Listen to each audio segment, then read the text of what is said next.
Ahoy hoy, we got another episode of the Bionicle Inspiration series for you today. As we get closer to the end of FEB, I wanted to put out an extra episode just so I could keep spotlighting some of the mocks that you guys submitted, because there's so many, I'm just not going to be able to cover every single one of them because I'm getting like 10 submissions a day. There's a lot that are coming through. But, you know, the more I put out, the more I can feature your stuff. So enjoy this extra episode. There'll be one more before I finish off FEB, so if you haven't submitted, now's the time. Starting off with Von Nebula the Annihilator by Poseidon Builds.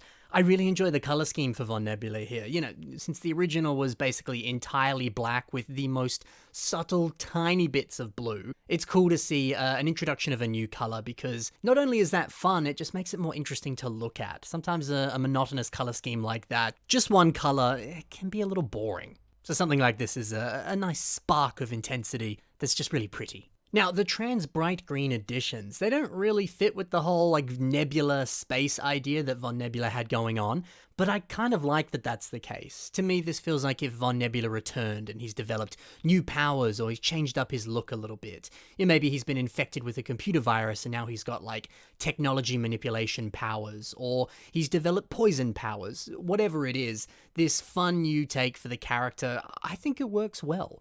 Now, I love this weapon with the Zamispheres inside of it. There's something really funky about it, and it kind of looks like those Zamispheres could be some type of battery or power source that charges the weapon. I think that's sick. And the cool canisters on the back, the nice blaster on the other arm, everything about this is just wonderful. I love this next mock. It's Ferno and Wildfire by Steam Clock. So Ferno has a nice new color scheme that integrates trans yellow, some gray colors, and of course the classic red that he's very much known for. So what's the point of all this? Well, Ferno has a kind of like firefighter aesthetic going on. I mean, you can see it with the fact that in this picture here, he's got the like water hose weapon up top, and he's also got a big old like fire axe, and he's even got a little fire extinguisher too.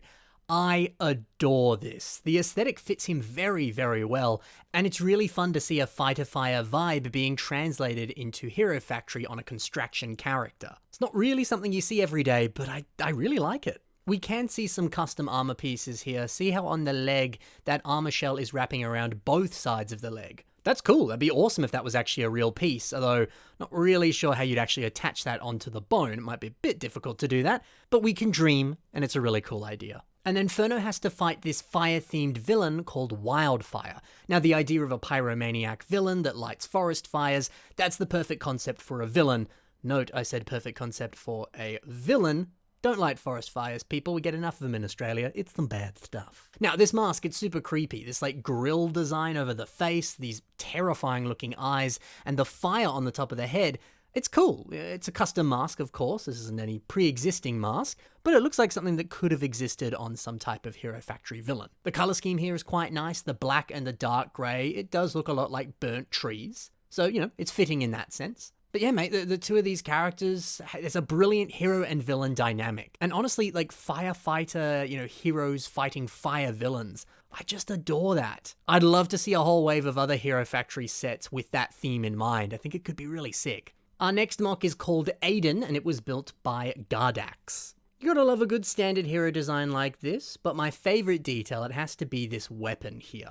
I love how they've used the Ferno 2.0 headgear attachment, but they've actually converted it into some type of weapon. That's a brilliant part use, and it links up to that silver shield piece very, very well. Also, this cool little shoulder turret here using one of those jet pieces, just brilliant. A very, very fun little hero. Noob Poob is our next builder, and their mock is called the Scarlet Striker.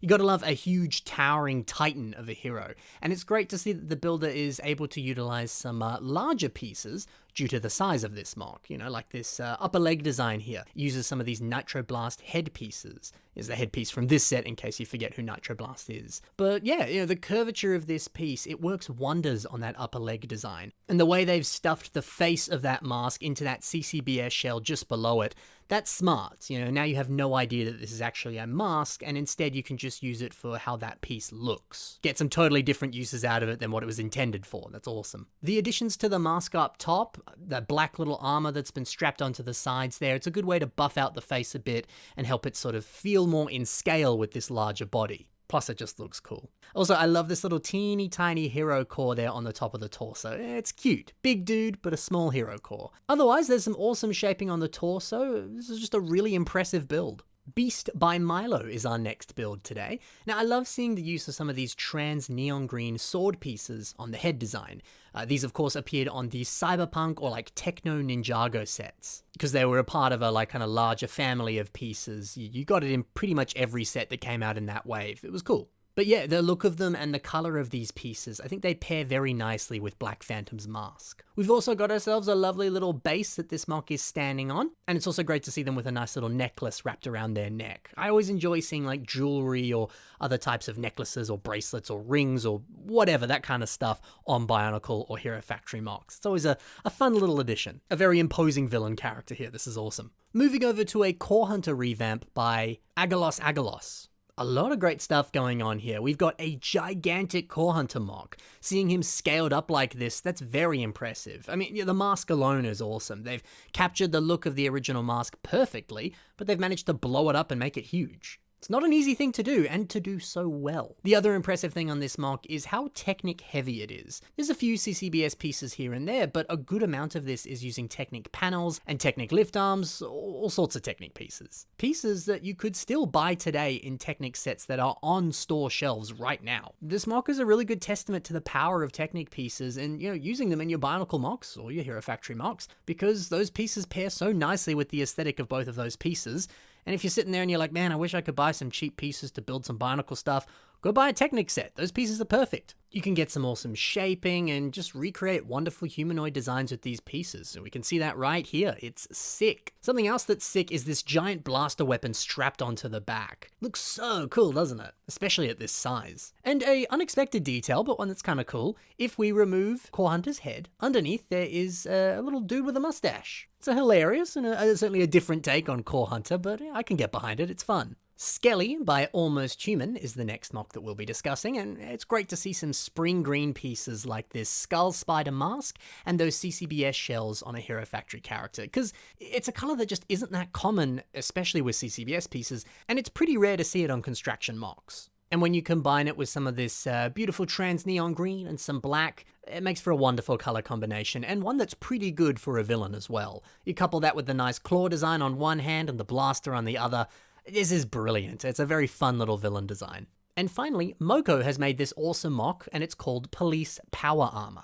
Yo, this is sick. The police color scheme is wonderful, and the awesome printed tiles with like caution lines on them, or this other one here that's this big old police decorated tile. Mate, these are just like perfect finishing touches. Moko nailed this like futuristic police robot design. I think the head design continues that aesthetic in a great way. The sleek angles of it, the awesome mouthguard area, it's all brilliant. Now, sometimes it does look like the Stormer mask that's at the very top of the head. You kind of can start to see the eyes and mouth of that mask, and it gets a bit distracting. You're like, oh, I don't know where the actual eyes are. But hey, with how cool the rest of this head design looks, and the unique shape of that mask, it actually complements the rest of the head so well. I think that was the perfect piece to use there. It's a great head design regardless. These weapons are also really great. The larger blaster, that one's fantastic. That might be my favorite. I love that there are a few different Hero Factory logos strapped onto it. It kind of makes sense, right? I'm sure Hero Factory also made that weaponry, so you're probably going to see some branding on it. I mean, there's logos everywhere on this mock as well, like on the knees, there's some on the hips, the elbows, they're everywhere. And it doesn't really feel like overkill or like they just put too many of them on there. It just feels right. It just makes sense. Hero Factory made this robot. They're gonna have their logo everywhere on it. Now, this is certainly a different take and a very different way of building a Hero Factory hero, but I love that. Details like this little tiny black wire on the back. It's little stuff like that that really makes this shine. I mean, heck, even using the Metru eyepiece for the police lights on the shoulders, that's insanely smart. This is so clean and so cool. So there you go, that's it for another HF FEB themed episode of the Bionicle Inspiration series. I hope you very much enjoyed this one today. You've got one more episode before I finish off with the BIS episodes that are purely Hero Factory focused, so be sure to submit your stuff if you haven't already. I'll be doing one more episode like I said, and then we'll go back to regular scheduled programming of Bionicle episodes of the show, but you better believe I'm going to scatter a few more Hero Factory episodes in there in March and the coming months as well. If you want to submit your stuff, the submission email is on your screen right now, and it's also in the description below. Also in the description below are links to the social media of all the builders I featured today. Be sure to check out their phenomenal stuff. There's a bunch more on their pages that you can take a look at. Thanks for watching, guys. Happy building, and bye for now. Go build some heroes, go build some villains. Come on, it's almost the end of February.